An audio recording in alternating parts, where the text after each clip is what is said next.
अभी पणजी लिए चलते हैं। खूबसूरत गोवा की राजधानी पणजी में मौजूद हैं मेरे सहयोगी विनोद जगदाले।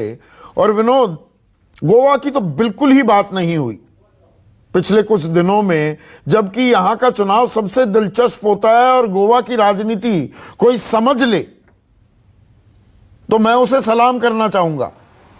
सालों में मैं कभी गोवा की राजनीति नहीं समझ पाया, कौन कहां चला जाएगा, किस वक्त पाला बदल लेगा। पिछली दफा भी कांग्रेस की सबसे ज्यादा सीटें आई, 17 सीटें आई, 13 सीट वाली बीजेपी ने पर सरकार बना ली। तो इस बार वहां का थोड़ा सियासी खेल, जो लोग गोवा की राजनीति से वाकिफ नहीं है, थोड़ा समझाइए। और वहां मुद्दे क्या हावी हैं, या गठबंधन किसका ज्यादा मजबूत है, किसने ज्यादा बड़े चेहरे अपने साथ ले लिए, वो नैया पार लगेगी या वो इस समुंदर में अपना जहाज निकाल ले जाएगा।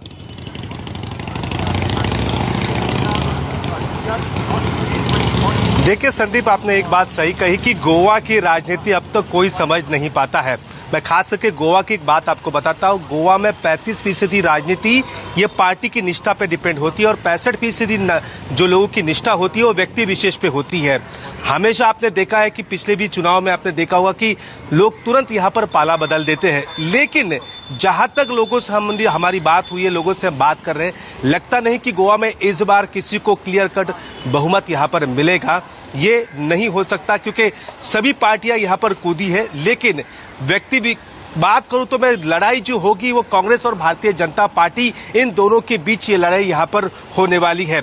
आपने पिछली बार भी देखा होगा कि 17 सीट आने के बावजूद भी कांग्रेस सत्ता में नहीं आई थी। 11 सीट आई थी सिर्फ और सिर्फ भारतीय जनता पार्टी की। फिर भी नितिन गडकरी यहाँ के प्रभारी थे, तुरंत हवाई जहाज पकड़ के आए, जो दूसरे पार्टियों के लोगों को एक साथ लिया और यहाँ पर भारतीय जनता पार्टी लोगों का मैंडेट ना होते हुए भी सत्ता में आई थी। अब इस बार क्या होगा? इस बार देखिए, आम आदमी पार्टी की भी हवा यहाँ पर चल रही है, तृणमूल कांग्रेस भी यहाँ पर मैदान में है, शिवसेना और एनसीपी का गठबंधन भी है, लेकिन वो ज्यादा हावी नहीं है। लेकिन यहाँ पर एमजीपी है, कांग्रेस है और भारतीय जनता पार्टी, मुकाबला यहाँ पर इस बार कड़ा देखने को मिलेगा। मैं और जो ये बदलाव की नारा लेकर, विनोद एक मिनट रुकिए, आपने दो पार्टियों का नाम लिया। एक तो आम आदमी पार्टी, वो पहले भी चुनाव लड़ी है यहाँ पर आम आदमी पार्टी कोई दखल नहीं बना पाई। इस बार तृणमूल भी ताल ठोक रही है। ममता बनर्जी ने बड़े बड़े होर्डिंग्स अपने लगवा दिए, बाकी कुछ और नहीं दिखा पाई। होर्डिंग में सिर्फ ममता बनर्जी के चेहरे ही दिखाई दे रहे हैं पूरे गोवा में। वो आईपैक वाले प्रशांत किशोर के साथ चुनावी रणनीति भी बनाई गई। तो क्या ये फोर कॉर्नर फाइट ही होगी या सीधा फाइट होनी है कांग्रेस और बीजेपी के बीच ही? तृणमूल ने थोड़ी सुर्खियां बटोरी, आपने थोड़ी बटोरी, लेकिन वोट नहीं बटोर पाएंगे। देखिए सेंस क्या मिल रही है?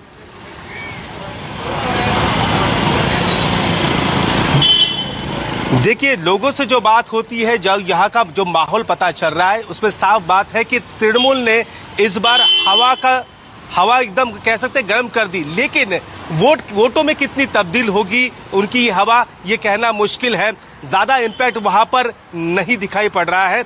एक बात कही जा सकती है कि तृणमूल कांग्रेस से ज्यादा इम्पैक्ट गोवा में अगर होगा तो आम आदमी पार्टी का होगा। लेकिन जो लड़ाई होगी सीधे, वो लड़ाई होगी कांग्रेस और भारतीय जनता पार्टी में।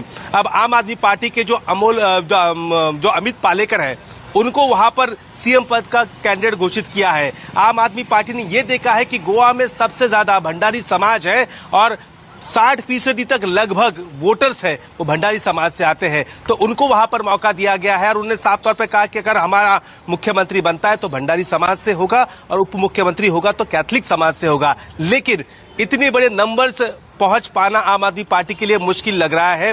फाइट जो होगी वो कांग्रेस और भारतीय जनता पार्टी के बीच में होगी। आपको पता ही होगा 2017 में जो कांग्रेस के उम्मीदवार थे, उससे ज्यादातर उम्मीदवार आज वही भारतीय जनता पार्टी में जा चुके हैं और वहां से चुनाव लड़ रहे हैं।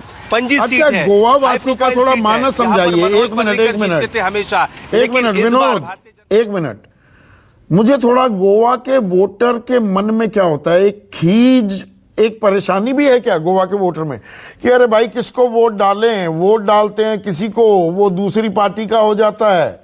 यहाँ ऐसे पाले बदलने में माहिर हैं यहाँ के राजनेता, तो वोटर के मन में क्या कंफ्यूजन भी है, थोड़ा गुस्सा भी है, थोड़ी नाराजगी भी, ये भी मन में कि नोटा ही दबा के आ जाऊं।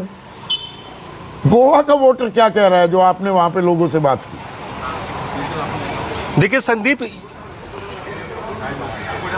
देखिए संदीप, यहाँ पर सबसे ज्यादा एक देखने को मिला है कि आपने देखा कि उत्तर प्रदेश में इस समय वोटिंग चल रही, उत्तराखंड में वोटिंग चल रही, वहां पर लोग भर भर के अपनी बातें कह रहे हैं कि किन मुद्दों को देखकर हमने यहाँ पर वोट डाला है। लेकिन यहाँ का जो वोटर है, देखिए साइलेंट वोटर है, कैमरे के सामने बात नहीं करना चाहता।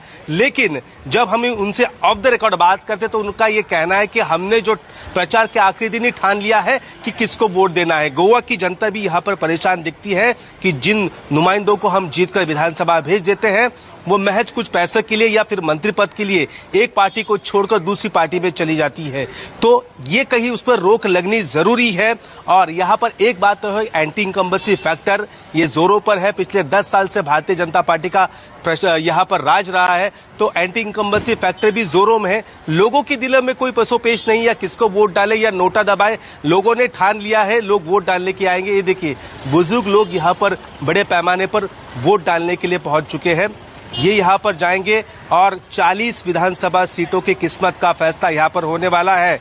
11,64,000 वोटर है, 301 उम्मीदवार 40 विधानसभा सीट के लिए मैदान में उतरे हैं। और यही वो गोवा की जनता है, वो बताए कि अगले महीने की 10 तारीख को कि गोवा में किसकी सत्ता होगी। लेकिन यहाँ तक हमने सुबह सुभाष वेलिंगकर इनसे बात की। ये भाषा विकास मंच के अध्यक्ष हैं, जिन्होंने भारतीय जनता पार्टी को गोवा में खड़ा किया, भारतीय जनता पार्टी को बड़ा किया मनोहर पर्रिकर के साथ।